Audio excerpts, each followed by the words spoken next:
Welcome to Math Studio Talk. The purpose of these videos is to help you interpret what students should be able to do and understand to meet the demands of Common Core Math. We will demonstrate various games, activities, and models that can be used within the structure of a formal lesson plan to develop flexible thinking and deep understanding. And of course, we'll show you the math.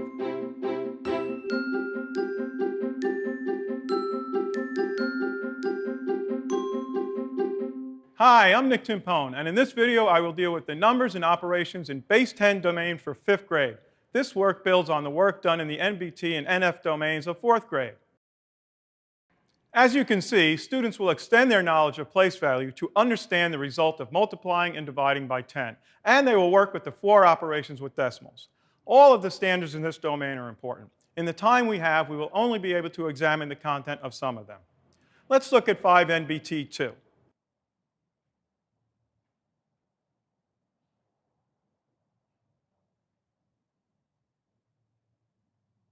Okay, we have 3 things to do within this standard, and the work done in the previous standard leads nicely into it. First, we have to get the students to understand the pattern of zeros when multiplying a whole number by 10 and powers of 10. Then we have to get students to see the movement of the decimal point when multiplying and dividing by 10 and the powers of 10. And finally, we have to introduce exponent notation. Let's build numbers with number chips. Let's build 23, so that's 2 10s. And 3 1s. And the students are building these. And we say times 10. Now we're going to use the chips to make that multiplication happen. Students know how to multiply by 10. They know 10 times 10 is 100. They know 10 times 10 is 100. They know 1 times 10 is 10. 1 times 10 is 10. 1 times 10 is 10. Have them record the result. 23 times 10 equals 100, 200, 10, 20, 30. 230. Now have them build the next number, 23 again. But this time we're multiplying by 100. Students know how to multiply by 10 and 100. 10 times 100 equals 1,000. 10 times 100 again is 1,000. 1 times 100 is 100. 1 times 100 is 100. 1 times 100 is 100. Now have them record what they built. 23 times 100 equals 2,300. Now we're going to move away from the chips and just do it with numbers. Have them write the number 23 again. And we're going to multiply by 1,000 this time. And you want the students to look at the pattern of the zeros in the model to try and determine what the solution to this problem is going to be. So they'll turn and talk with their neighbors. You'll have a whole class discussion. You'll think about it a little bit. And over time, the students are going to see, oh, in 230 there's 1 0. In 2300 there's 2 zeros. And in 23 times 1,000, 23,000. After building the 2 models and then doing one with just numbers, they should begin to see the pattern of zeros when multiplying by 10. We can then remove the models and use properties of operations to multiply. 30 times 100 can be 3 times 10, there's your 30, times 100. Now we can make this 3 times 1,000. You see where that came from? The 10 times 100 is 1,000. 3 times 1,000 is 3,000. 630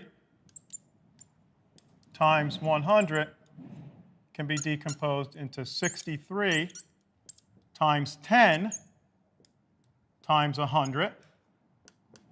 So then this becomes 63 times 10 times 100 equals 63 times 1,000, which is easily computed as 63,000. Let's look at 240 times 300.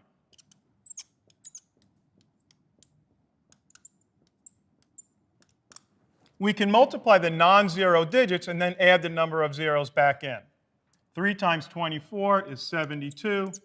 Add back in the 3 zeros. Your answer is 72,000. We can use the same method when working with decimal numbers. Let's build chip models of a decimal number. Let's build 4/10.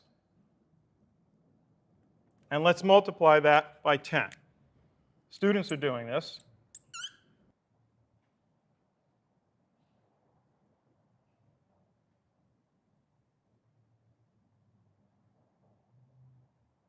So 1/10 times 10 is 1.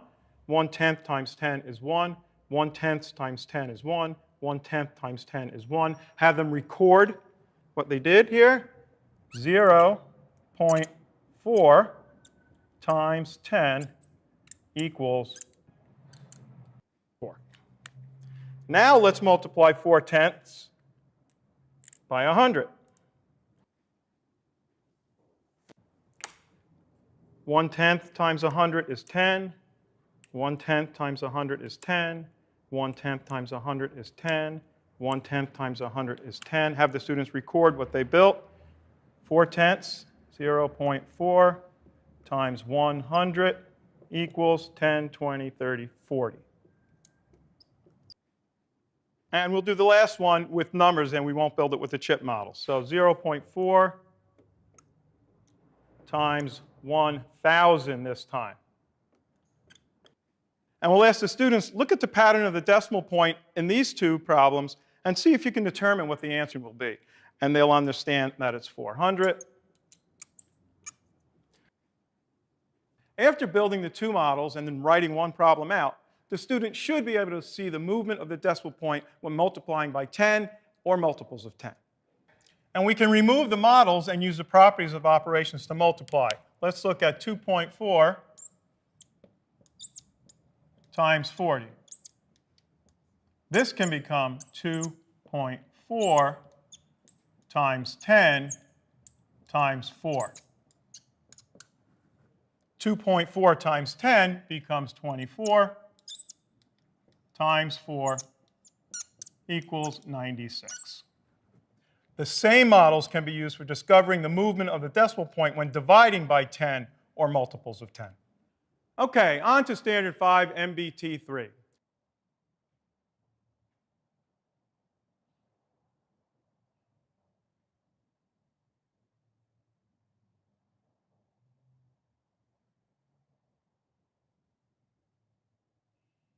Students have some experience reading and writing decimals from their work with fractions and decimals in 4th grade. They also know that 0.1 equals 1/10, and that 0.01 equals 1/100ths. Use a hundredths grids for teaching hundreds. Give students a hundredths grid and have them shade in the first column. Ask them what number it represents. You're probably going to get two responses, 10 100ths or 1/10. Remind students that these are equivalent. On the same grid, ask students to shade in another 600ths. Now they can shade them in wherever they want, it doesn't matter. Have the students share their drawings with each other and with the class. Grab a few to project on the document camera or to just hold up. So what did we end up getting here? We started with 10 100ths. We added 6 100ths. And when you add those together, we get 16 100ths. Let's look at that in decimal notation. 10 100ths is equivalent to 1/10, so that's 0.1, plus 6 100ths, 0.06, equals 0.16. That's why we say that as 16 hundredths, because the denominator is 100. Comparing two decimals is done as it was done with comparing whole numbers. We begin at the left and we look at the digits in each place value and compare them. In 23.54, there's a 2 in the tens place. In 23.56, there's also a 2 in the tens place. So we can't compare there. We have to move to the next place value, which is the ones. We have a 3 in the ones over here and a 3 in the ones over here. Have to keep moving because they're the same. A 5 in the tens place and a 5 in the tens place. Have to move one more time to the hundredths place and notice 4 hundredths is less than 6 hundredths, so this whole number is less than this whole number. Now, what can trip students up is a problem like this: 42.54 and 4.236. When we start at the left and compare, we have 4 tens in this number and no tens in this number. That's something the students will often have trouble with, thinking that this is a tens place because of the number of digits. So 42.54 is greater than 4.236. Let's move on to standard 5.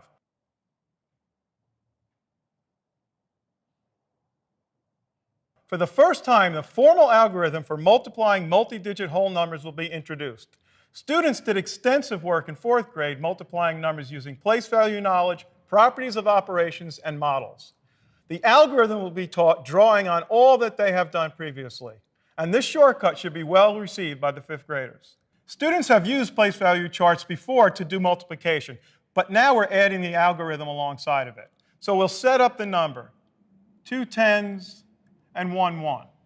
And then we'll tell the students to multiply 4 times 1 and represent that in the model. 4 times 1 is 4. And then we'll ask them to multiply 4 times 2 tens. 4 times 2 tens is 8 tens. 1, 2, 3, 4, 5, 6, 7, 8. Now we'll ask them to record what they've put in the place value chart on the algorithm. 4 times 1 gave me 1, 2, 3, 4. 4 times 2 tens gave me 8. 1, 2, 3, 4, 5, 6, 7, 8. In the next problem, we'll show students how to deal with rebundling from the ones to the tens place. Let's look at 48 times 2. So first, like we did in the last problem, we're going to build the number into the place value chart. 4 tens, 1, 2, 3, 4. 8 ones. 1, 2, 3, 4, 5, 6, 7, 8. And then we're going to tell the students to multiply the ones place by 2. 2 times 8 is 16. So we need 16 ones in there. We have 8, 9, 10, 11, 12, 13, 14, 15, 16. And we hold there for a moment. And then we say we have to multiply the tens by 2 as well. So we have 4 tens multiplied by 2. We need 8 tens in there. We have 4, 1, 2, 3, 4. Stopping here, asking the students to turn and talk to each other about what they noticed in the model. They should come back to you and realize, hey, we have way too many ones in the one place. What are we going to do with them? So they know from addition that they can rebundle, right? So we're going to take 4, 8, 10 of these ones and add it into the tens place. Now we ask them to record how many ones they have. 1, 2, 3, 4, 5, 6. And that's why there's a 6 there. But we moved the 10 over. How do we record that? Well, where do you think we should put it? Where would it have to go? Well, it's got to go in the tens place. OK, so we'll put it in the tens place up here. Now let's record what we have in the tens place. 1, 2, 3, 4, 5, 6, 7, 8, 9. 2 times 4 tens was the original 8 10, plus the rebundled 1 10 is 9. 48 times 2 is 96. Continue practicing this method with 1 digit by 3 digit and 1 digit by 4 digit, and gradually remove the model so they're using just the algorithm. Okay, on to Standard 5, NBT 7.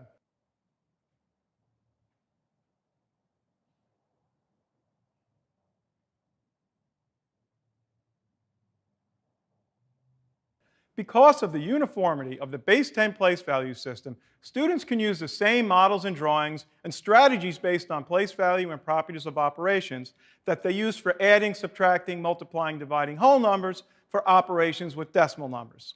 Let's start with addition and subtraction. Students should first gain experience adding and subtracting decimals using concrete models.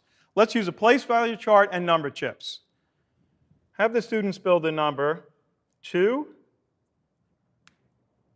and 1500ths, which is 1/10 and 500ths. And then have them write that first number. We're going to work horizontally. We're not in the algorithm yet.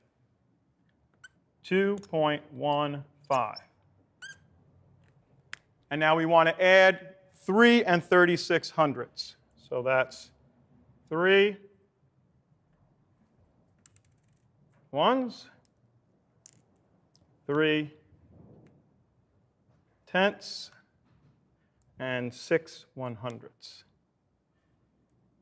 1, 2, 3, 4, 5, 6. And then have them write the rest of the problem.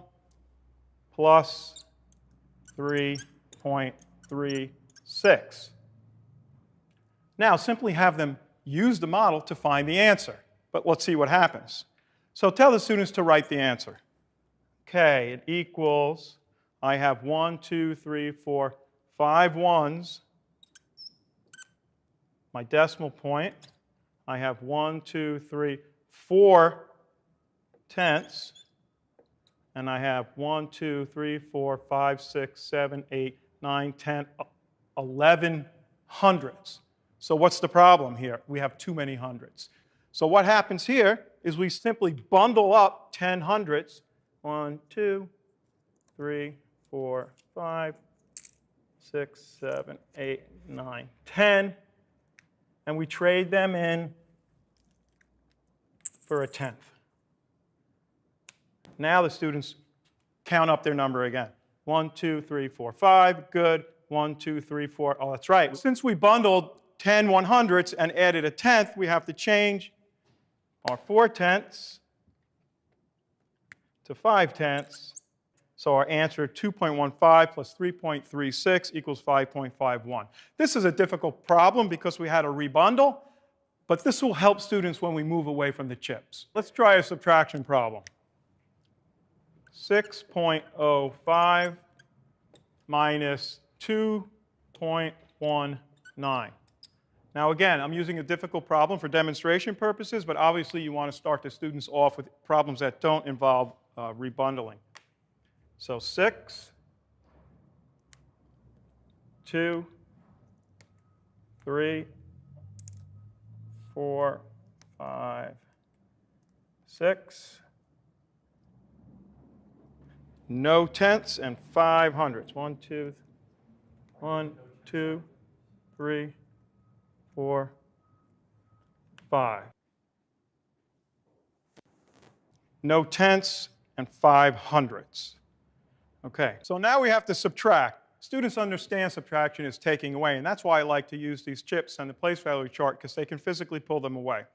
So starting in the hundredths place, we have to subtract 9 hundredths. The problem the kids are going to see is that they only have 5 100ths in the hundredths place, so we need to make some more 100ths. We can't make them from tenths because we don't have any. So we have to start with the ones. So we'll take a 1, and we'll make 10 tenths. 2, 4, 6, 8, 10. Now that we have tenths, in the tenths place, we can make hundredths out of tenths. So we trade in 1/10 for 10 hundredths. 2, 4, 6, 8, 10. Okay, now we're okay because it says subtract 9 100ths from the hundredths place, and we have 15 in there because we made 10 more out of the tenths. So we're going to take out 9.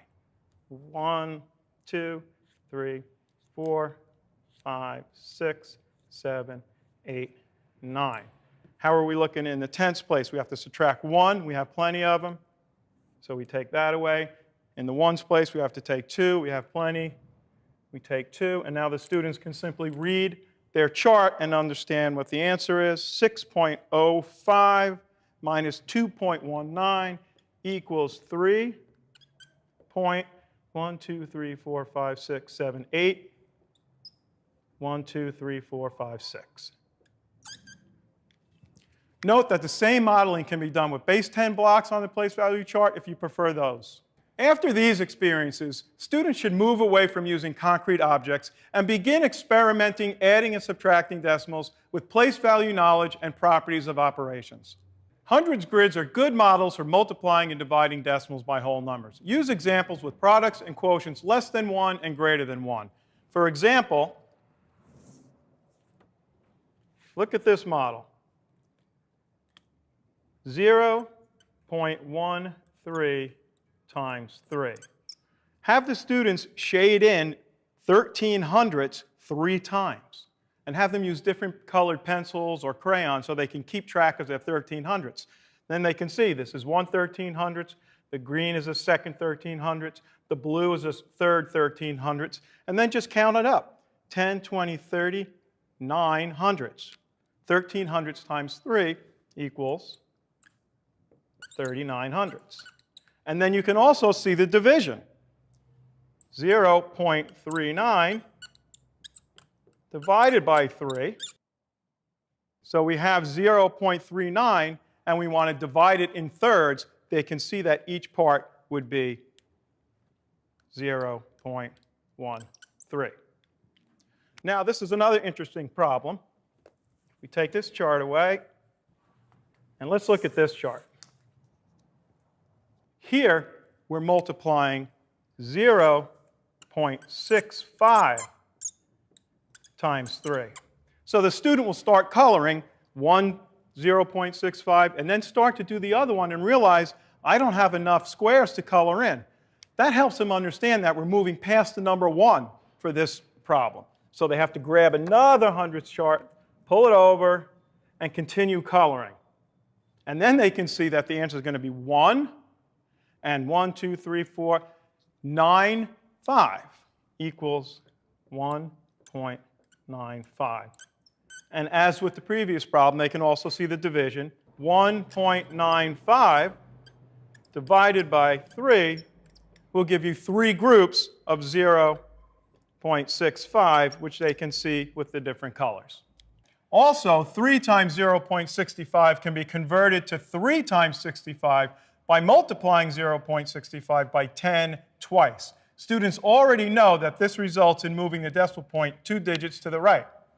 So this becomes 3 times 65, because we multiplied by 10 twice. The product of this is 195.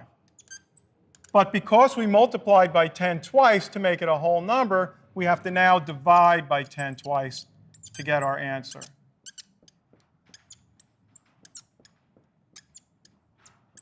And that results in a move of the decimal point 2 places to the left. 1.95 is the final answer. Multiplying a decimal by a decimal looks like this. 3.4 times 0.6.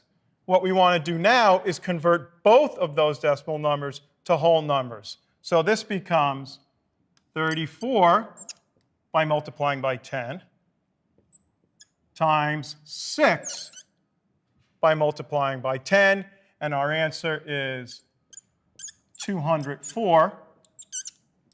But again, we multiplied by 10 once, by 10 twice. To get back to the real answer, we have to take 204 and divide by 10 twice, undoing what we did previously. And this results in a move of a decimal point 2 places to the left, and our answer is 2.04. Here's how we can do dividing by decimals. Ideally, we want to be dividing by whole numbers because it's easier. The 30 we have, we're all set. The 0.1 we can turn into a whole number by multiplying by 10. But if we're going to multiply 0.1 times 10, we have to multiply the 30 times 10. So let's see what that looks like. 30 times 10 divided by 0.1 times 10. And watch how easy this makes this. 30 times 10 equals 300 divided by 0.1 times 10 is 1. 300 divided by 1 is 300. Now, if we have two decimals, 0.3 divided by 0.1, now we have to convert both to whole numbers. See what that looks like. 0.3 times 10 divided by 0.1 times 10 equals, move of one decimal place, 3 divided by 1 equals 3. Remember that all these concepts can be introduced in the context of real-world problems. Let the students experiment and share solutions with each other and the class. As the teacher, your job is to facilitate discussions about the merits of solution methods and to clarify misconceptions. You will have noticed that much of the work in this domain was built on the foundation of work done in earlier grades. Fifth grade is a big grade for consolidating concepts that were painstakingly developed beginning in kindergarten. Coherence of the Common Core curriculum enables teachers to slowly develop concepts over the years and prepare the students for the more sophisticated work they will do in middle school. Thanks for watching this Math Studio Talk. We hope that you enjoyed it, found it meaningful, and learned a thing or two to take back to your classroom.